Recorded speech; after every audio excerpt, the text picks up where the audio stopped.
statistically improbable things have to come about through an orderly, comprehensible process. Evolution by natural selection is, I think, the only such process, ultimately, that we know that's capable of doing that. So I wouldn't like to say that evolution by natural selection has got to be going on any planet in the universe where there is life, but something equivalent to it has got to be going on, such that simplicity builds up into complexity by a comprehensible process. You cannot just say, oh, complexity just happened.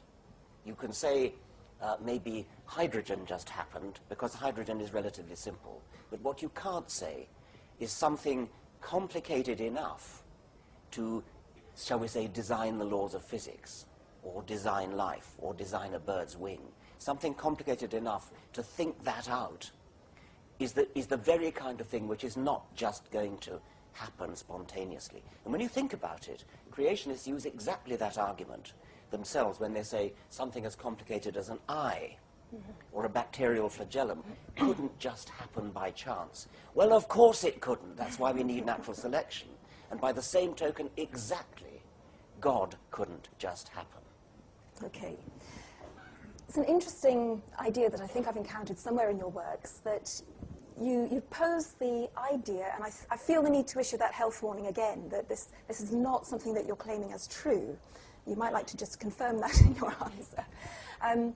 That it's possible that elsewhere in the universe, beings could have evolved to such an extent that they might even appear godlike to us if we were ever to encounter them. Yes, I mean, when I say I don't believe in God, somebody might say to me, well, how do you know there's not some superlatively complicated and intelligent godlike being orbiting Alpha Centauri who would be so obviously godlike that were we ever to meet this character or those characters, we would fall on our knees and worship them.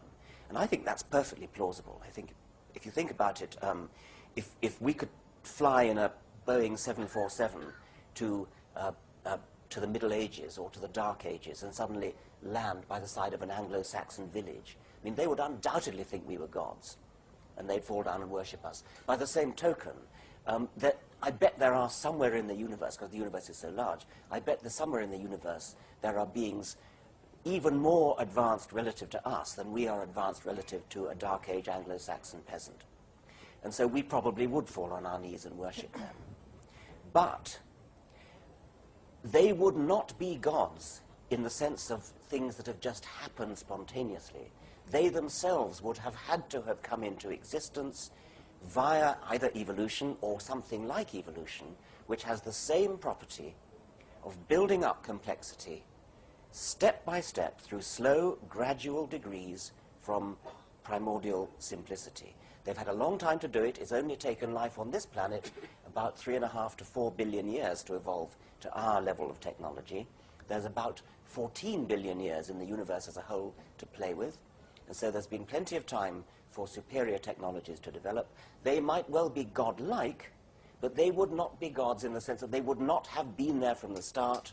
They would have come about through slow, gradual degrees. Intelligence, creativity, design, complexity, these are things that all come late into the universe. They cannot exist right from the start. And could alien advanced beings of that kind possibly have created life on Earth? Well, this is a speculation that actually the great Francis Crick mentioned, I think somewhat tongue-in-cheek. He, at the end of one of his books, he talked about an idea that he and his colleague Leslie Orgel had called directed panspermia. And the idea is that bacterial life on Earth was seeded in the nose cone of a rocket that was sent from some distant planet, perhaps by an alien civilization that didn't wish its form of life to go extinct and therefore wished to propagate its form of life, which, according to the speculation, was a DNA protein-based form of life. So this alien civilization stuffed the nose cone of a rocket with bacteria and launched it into space. It crash-landed on Earth and started life here. Now, Crick and Orgel, I think, were speculating in a sort of tongue-in-cheek way. They were acknowledging that the origin of life on this planet is a very difficult problem that hasn't been solved. Leslie Orgel himself is one of the leading workers on that topic. And it just seemed reasonable to them to be open to the possibility that life might have originated elsewhere. But even that speculation, of course, doesn't absolve us from the responsibility to think of a way in which life could have originated somewhere in the universe. It just gives rather more time. It gives us 14 billion years rather than only 4 billion years for that to happen. Actually, it's not 4 billion, because, of course, life originated sometime before we see the first bacterial fossils, which is about 3.5 billion years. And Earth itself is only 4.6 billion years old.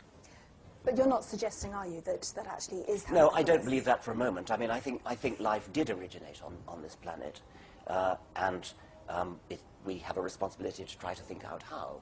But I don't think we need to resort to such a outlandish hypothesis as directed panspermia, but it's up to us, to all scientists, to be open-minded.